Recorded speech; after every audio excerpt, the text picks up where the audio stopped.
This is DAHBOO77 talking about the global food supply here, as summer and spring had offered us an opportunity to get out there and grow our own food. Going into the winter, a lot of people are going to be leaning heavily on supply chains, on grocery stores, on farmers. And what we're seeing here is that there is indeed a shortage globally. Now, the UN had come out and had made these statements here not too long ago saying that the world would face famines of biblical proportions. I'm not so sure that many people caught that or heard that warning that they said. So much news floating around every day and happening, all these alerts and warnings. But this is kind of like the slow kill. Like when I talk about the frog slowly getting cooked and not realizing it. The shelves are becoming barren. And this is happening in many different cities. Now, your city may go to the store, may look fine. But I'm telling you, from the feedback that I get from all across the world, people are telling me they're walking in stores in their hometowns, and it doesn't make sense why some of the shelves are cleared out when there's no rush, there's no massive lines, and you have these big corporations saying that they're stockpiling, like your Walmarts and your Krogers.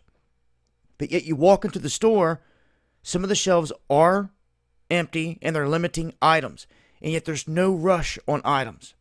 Other places seem to be moving along just fine. It just seems to me that the bigger corporations are going along with this whole thing globally, step by step, even when it comes down to rationing food. As I had said many times before, I feel like we're still in beta mode with all these beta tests happening here throughout this whole thing. One area that I want to point out is South America. They're now saying that from Mexico City all the way down to the southern tip of South America, there are food shortages,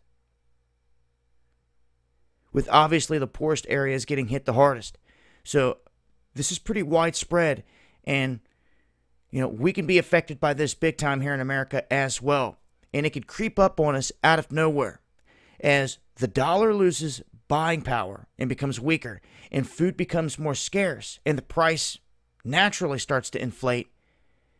There's going to be a crossroad between the two where the dollar's coming down and the prices of food are going up, and it's going to catch people off guard. So once again, if you don't have a plan out there for food storage, please get one. Whether it's freeze-dried food to get through 6 months, or you're making a garden, a greenhouse to get through the winter. Something's got to be done from here. Cannot be just depending on these grocery chains. So show some support to your local farmers. That will go a long way, that's for sure. And it'll help keep them in business and help keep you with fresh food in town.